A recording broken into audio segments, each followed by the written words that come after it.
So we see that Zelensky doesn't want peace. He actually wants World War III, which is pretty crazy. But also, apparently so does the UK. Here's their prime minister saying they will put boots on the ground and planes in the skies. Watch.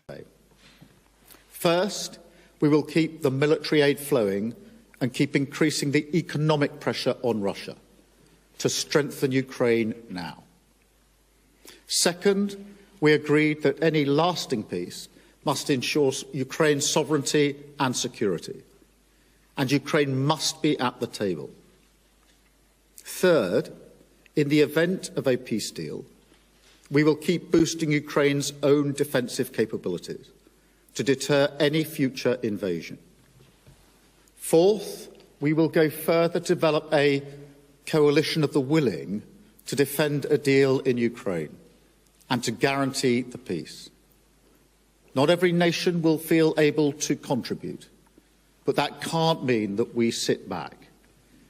Instead, those willing will intensify planning now with real urgency.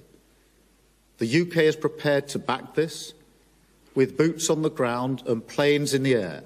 Together with others, Europe must do the heavy lifting. But to support peace in our continent and to succeed, this effort must have strong US backing.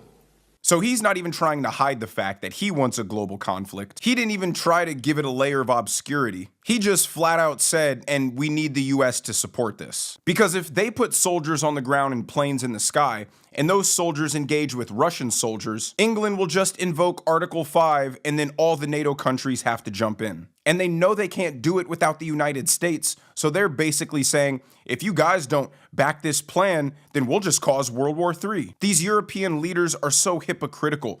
They keep posturing for the cameras and for social media, saying how Europe stands with Ukraine, Europe's going to increase their defense, Europe's going to start a European army, Europe's going to bolster European defense, and then immediately beg the United States to make their plans a reality. Zelensky just said in an interview, if the United States were to stop funding Ukraine, they would need $250 billion from Europe. So I looked at the most recent NATO funding because I was curious, and $430 billion comes from Europe and from Canada.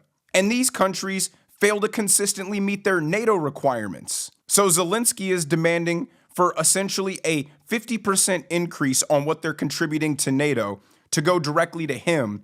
Then they have to increase NATO spending. Then they have to increase their own country's defense spending. And where are they going to get this money from? Again, I'm thrilled that these European citizens who always have something disparaging to say about how America is run, despite living in a socialist fantasy full of free everything on the backs of the US military, are going to have all of that cut because they don't want to follow the United States lead and they want to continue this forever war in Europe.